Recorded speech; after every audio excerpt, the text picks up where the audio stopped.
Ça ne se voit pas comme ça, mais la campagne française souffre. Son mal s'appelle la désertification médicale. Il touche aujourd'hui 2 millions de Français.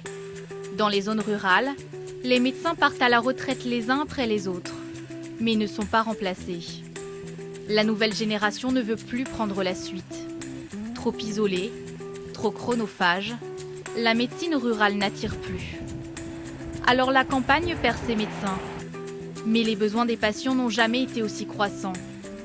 En région centre, deuxième désert médical français après la Picardie, des moyens ont été mis en place pour pallier à cette désertification.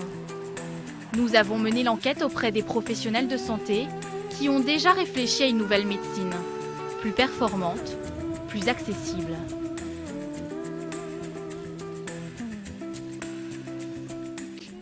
À Avoine, en Indre-et-Loire, une vingtaine de médecins généralistes et spécialistes se sont regroupés dans une maison de santé il y a 3 ans. Avant, ils travaillaient seuls, dans des cabinets isolés. Maintenant, ils exercent ensemble. Financée à plus de 2 millions d'euros par l'État et les collectivités territoriales, cette maison de santé est devenue un modèle. Il y a quand même un regroupement de tous les professionnels à l'échelon d'une unité géographique et là travaillent en groupe donc les professionnels de santé, que ce soit des médecins, des infirmiers, des kinés, et ça attire les gens. Et nous étions 23 professionnels de santé quand on a ouvert, là actuellement on est 33, donc ce qui montre que les professionnels de santé sont intéressés, donc on arrête la désertification. Arrêter la désertification signifie attirer les jeunes médecins dans ces nouvelles structures. C'est pourquoi à Avoine, les généralistes ont tout misé sur l'enseignement. Toute l'année, des étudiants en médecine y effectuent des stages.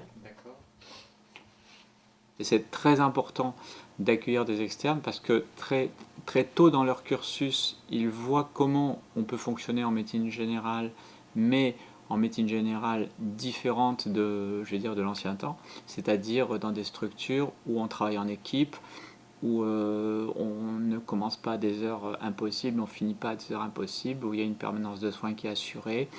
L'intérêt de ces stages, c'est aussi de casser les a priori sur la médecine de campagne. On n'imagine pas que la médecine générale aujourd'hui, ça peut être comme ça. Nous, ce qu'on pense, c'est qu'ils travaillent tout seuls, ils ont des journées très longues. Et donc là, on voit que c'est plutôt un travail d'équipe. Car ce qui effraie les jeunes médecins à venir s'installer à la campagne aujourd'hui, c'est la solitude. En fait, à l'hôpital, on est plutôt... on travaille tous en équipe. Si on a besoin d'un avis d'un spécialiste, on l'appelle tout de suite. On est entraîné à travailler comme ça. Et donc, après avoir eu ce travail-là, et on sort de l'internat et on se retrouve tout seul dans la campagne, je pense que c'est difficile de prendre des décisions tout seul. Ce qui est vraiment important pour les médecins, c'est de rompre l'isolement. C'est-à-dire que c'est très très lourd d'être seul à assumer des responsabilités quand on ne peut pas demander l'avis d'un collègue à côté, etc. Et nous ici, par exemple, au moins une fois par jour, on va discuter, on va chercher un autre confrère pour s'aider dans une décision avec un patient. Se rassembler pour ne plus être seul, mutualiser les compétences des praticiens, voilà une nouvelle organisation de la médecine rurale qui pourrait séduire les jeunes. Morgane Vidaillac est interne depuis 6 mois à Avoine. Elle a été convaincue. Je ne pense pas que les jeunes médecins ne veulent absolument pas s'installer en zone rurale. Je pense que c'est vraiment plutôt lié aux conditions d'exercice.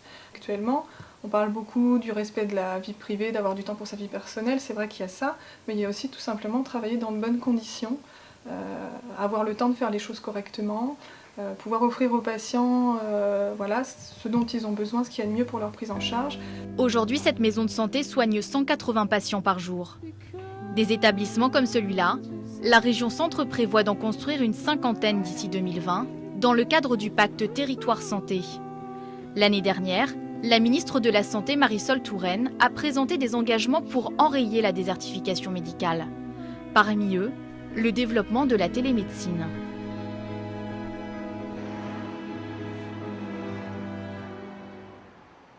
Bon, je vais activer le robot.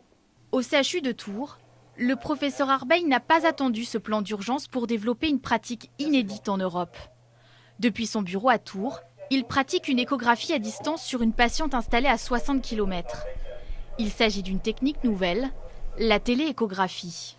Bon, est-ce que tu pourrais mettre le Doppler couleur sur le rein ? On pilote le mouvement de la sonde qui est à 60 km. Tandis que cette sonde ici fait 10 degrés comme ça, la sonde qui est là-bas à Richelieu fait la même chose. Via la webcam et le téléphone, le radiologue communique avec un médecin généraliste qui exerce dans une maison de santé à 1 heure de route du CHU. Depuis son installation à l'automne 2012, une centaine d'examens ont déjà été réalisés. Ce système d'imagerie à distance répond à un besoin bien spécifique. Dans ces maisons médicales, il y a des médecins généralistes. Mais le généraliste, il a pour tout outil un stéthoscope et puis quelquefois il a un ECG, mais bon, bref. Et on avait compris que ces gens-là avaient besoin d'imagerie. Alors j'ai appelé tout simplement la maison médicale de Richelieu et je suis tombé sur le docteur Sacomandi qui m'a dit « mais on a un vrai besoin d'imagerie et votre système peut nous intéresser ». À Richelieu, petite ville de 2000 habitants en plein cœur de la Touraine, ce système qui a coûté 60 000 € est un vrai changement pour les médecins et pour les patients. Toujours un bouillon ? Oh oui, ça va, je fatigue pas.